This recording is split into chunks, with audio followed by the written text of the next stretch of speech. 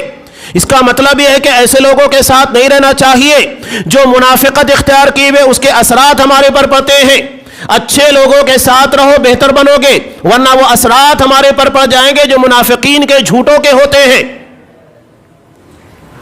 منافقین کی پوری بنیاد آپ اٹھا کر دیکھیے جھوٹ کے پر، الزامات کے پر، بہتان تراشی کے پر اور مسلمانوں کے حوصلے پست کرنے کے پر تھی۔